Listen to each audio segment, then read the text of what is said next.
S mobile repairing YouTube চ্যানেলের সঙ্গে subscribe, like, comment, share করো। যে এই মোবাইলটার সমস্যা চার্জিং পিন। প্রথমে মোবাইলটা খুলে নেব। এই যে ব্যাক প্যানেলটা খোলা হয়ে গেছে। এবার সিমগুলো খুলে নেব। এই যে দুটো সিম আছে, সিম দুটো খুলে নিলাম। খুলছি, এই যে খুলে নিলাম, খোলা হয়ে গেছে। এবার ফেসিয়ালটাকে খুলে নেব। এই যে ফেসিয়ালটাকে খুলছি। প্রথমে একটু জার দিয়ে গ্যাপ করে নেব। এই গ্যাপ করছি। এই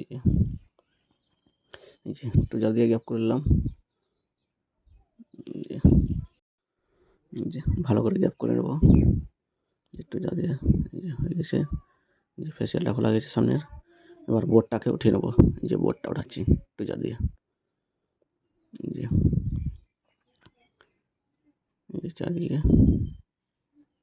এই যে একটু যা দিয়ে বোর্ডটা উঠাচ্ছি। এই যে বোর্ডটা ওঠানো হয়ে গেছে। এবার বোর্ডটাকে স্ট্যান্ডে লাগিয়ে নেব। এই যে স্ট্যান্ড, এই স্ট্যান্ডে ঠিকঠাক করে বসিয়ে নেব। এই যে বসানো হয়ে গেছে।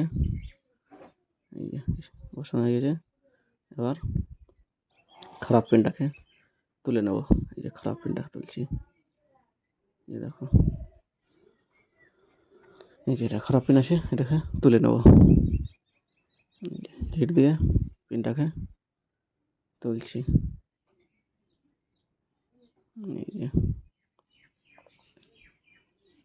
এই যে খারাপ পিনটা তোলা হয়ে গেছে। এবার একটা নতুন পিন লাগিয়ে নেব। এই যে নতুন পিন লাগাচ্ছি। এই যে নতুন পিনটা বসানো হয়ে গেছে। নতুন পিনটা বসানো হয়ে গেছে। এবার স্ট্যান্ড থেকে বোর্ডটা খুলে নেব। খুলে নিলাম, স্ট্যান্ডটাকে সাইডে রেখে দিলাম। এবার বোর্ডটাকে বডিতে লাগিয়ে নেব। বডিতে বসিয়ে নিলাম। এই যে এবার সামনে ফেসিয়ালটাকে লাগিয়ে নেব। এই যে সামনে ফেসিয়ালটা লাগাচ্ছি। এই যে চারিদিকে চেপে চেপে লাগিয়ে নেব। এই যে লাগানো হয়ে গেছে। এবার ব্যাটারিটা লাগিয়ে নেব। এই যে ব্যাটারিটা লাগাচ্ছি। এই যে ব্যাটারিটা লাগানো হয়ে গেছে। এবার ব্যাক প্যানেলটাকে লাগিয়ে নেব। এই যে ব্যাক প্যানেলটা লাগিয়ে নিলাম। এবার চার্জে লাগিয়ে দেখো চার্জ হচ্ছে কিনা। এই যে চার্জে লাগাচ্ছি। এই যে চার্জ হচ্ছে কিনা দেখি। এই চার্জ উঠে গেছে, তার মানে পিনটা লাগানো সাকসেসফুল।